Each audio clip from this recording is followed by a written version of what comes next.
نوجوان سب سے زیادہ میرا ساتھ دیں گے اس حقیقی آزادی کے لیے. اس کے بعد اب ہم اصل میں جو حقیقی آزادی تھی اس پر کام کریں گے.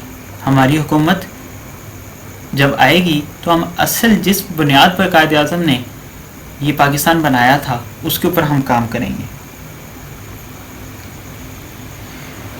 ناظرین، تو خان صاحب کو کارنر کرنے کی جو کوشش کی گئی تھی تو خان صاحب نے اب اس کے اوپر فیصلہ کیا ہے کہ اب وہ کارنر ٹائگر بنیں گے. کل کی تقریر میں خان صاحب نے کہا ہے کہ اگر انہوں نے الیکشن نہ کروایا تو میں ان سے زبردستی الیکشن کرواؤں گا، ان کے جبڑوں میں سے الیکشن نکالوں گا. کیونکہ خان صاحب کو پتہ ہے ان کے ساتھ ان کی بیک پہ ان کی عوام کھڑی ہے. اس لیے تو خان صاحب نے کل کے جلسے میں کہا تھا کہ میں صرف تمہیں ایک کال دوں گا، تم سب نے باہر آنا ہے.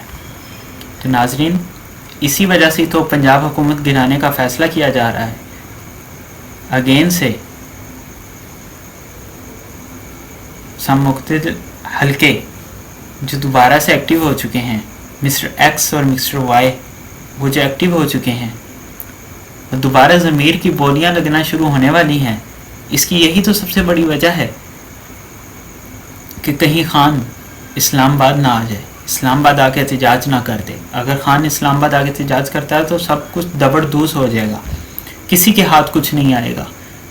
اس لیے یہ فیصلہ کیا گیا ہے اور مسٹر ایکس اور مسٹر وائی کو لانچ کر دیا گیا ہے دوبارہ سے پنجاب حکومت کے اندر. اب دوبارہ ضمیروں کی بولیاں لگیں گی اور اس دفعہ بہت مشکل ہوگا، کیونکہ جو لوٹے بلے بن چکے ہیں ان کے لیے لمحہ فکریہ ہو چکا ہے. انہوں نے اپنے حالات دیکھ لیے ہیں، وہ اپنے حلقوں میں گھر کے باہر نکلنے کو تیار نہیں ہیں، ان کے بچے اسکول جانے کو تیار نہیں ہیں. ان سے پوچھا جاتا ہے کہ آپ لوٹے بن گئے. پیسہ چل کے کتنا پیسہ چل جاتا ہے ناظرین، پیسہ اتنا نہیں چل سکتا. تو اس کے بعد ناظرین، اگر خدا نہ خواستہ پنجاب حکومت میں کچھ ہونے لگتا ہے تو کل کے جلسے میں عمران خان صاحب نے یہ کہہ دیا ہے تمام ضلعی اپنی قیادت سے کہ سب لوگ تیار رہیں. سب کو نوٹیفیکیشنز خان صاحب نے جاری کر دیے ہیں. ذرائع کے مطابق خبر آئی ہے کہ خان صاحب نے لیٹرز جاری کر دیے ہیں اپنے تمام ضلع کے انتظامیہ کو کہ سب تیار رہیں میری ایک کال پہ اسلام آباد کی طرف روانہ ہونے کے لیے. کیونکہ ناظرین، اگر پنجاب حکومت تھوڑی سی بھی ڈسیبل ہوتی ہے تو خان صاحب فوراً حکم دیں گے کہ پنجاب سے نکلیں اور اسلام آباد کی طرف آئیں. کیونکہ یہ دوبارہ سے جو پچھلی شہباز حکومت نے جو واقعہ کیا تھا، جو لوگوں کی جانیں لی تھیں، شیلنگ کی تھی، وہ کرنے کا حکومت کو موقع نہ ملے. تو خان صاحب نے لیٹرز جاری کر دیے ہیں. اگر اس طرح سے ہوتا ہے تو خان اس دفعہ پورا تیار ہے. تو اس کے بعد ناظرین، خان صاحب نے کل کے اندر جلسے کے اندر یہ بھی بتایا ہے کہ ملک اگر اسی طرح نیچے جاتا رہا، اسی طرح ملک ڈاؤن کی طرف جاتا رہا تو لوگ اسٹیبلشمنٹ کو بھی ذمہ دار کرائیں گے کہ ملک کو نقصان ہوتا رہا ہے اور اس کے اندر اسٹیبلشمنٹ نے کوئی ایشو ریز نہیں کیا. اسٹیبلشمنٹ کہیں بھی نہیں بولی آ کر. عوام ہے، عوام کو تو ناظرین جواب دینا پڑے گا کہ ملک ہمارا مسلسل نیچے جا رہا ہے،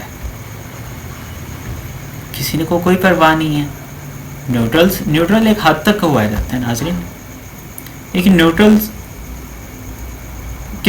کتنی دیر آپ رہ لیں گے. آپ ایک مثال لگائیں، آپ گاڑی میں نیوٹرل گیئر لگاتے ہیں تو گاڑی تو وہیں پہ کھڑی رہے گی، نہ آگے جائے گی نہ پیچھے جائے گی. آپ کو یا ریورس گیئر لگانا پڑے گا یا آپ کو پہلا گیئر لگانا پڑے گا. نیوٹرل آپ ہمیشہ کے لیے تو نہیں رہ سکتے نا. آپ کو اگر اس گاڑی کو چلانا ہے تو آپ کو اس کو کوئی نہ کوئی گیئر لگانا پڑے گا. اسی طرح یہ ایگزامپل ہے کہ نیوٹرلز کو آپ کچھ نہ کچھ ایکشن دینا پڑے گا. اور کل کے جلسے میں ناظرین عمران خان صاحب نے سپریم کورٹ کے حوالے سے بھی بات کی، بہت پولائٹلی بات کی. خان صاحب نے کسی پہ حملہ نہیں کیا، کسی ادارے پہ حملہ نہیں کیا، نہ ہی سپریم کورٹ پہ کیا نہ ہی ہائی کورٹ پہ کیا. جو خان صاحب کا کیس چل رہا ہے اسلام آباد ہائی کورٹ میں، اس کے حوالے سے خان صاحب نے بات کیا کہ عطر من اللہ صاحب نے بہت اچھے اچھے فیصلے بھی کیے ہیں. اگر مجھے بولنے دیا جاتا تو میں شاید کچھ اپنے بارے میں بتا دیتا کہ میں نے کس حالات میں وہ بات کی تھی، لیکن خان صاحب نے کہا مجھے نہیں بولنے دیا گیا. خیر، لیکن مجھے خان صاحب کہتے ہیں کہ عطر من اللہ صاحب کی جو فیصلہ ہوگا وہ دل سے قبول ہوگا، اور یہ بہت اچھی بات ہے. یہ معاملات پازیٹیو کی طرف جانے کی اندیشہ ہے ناظرین. آج خان صاحب کا ٹیلی تھون ہے رات کے ٹائم، کیونکہ دن میں آج میچ تھا پاکستان کا اور سری لنکا کا. اس حوالے سے خان صاحب نے رات کے ٹائم اپنا ٹیلی تھون رکھا.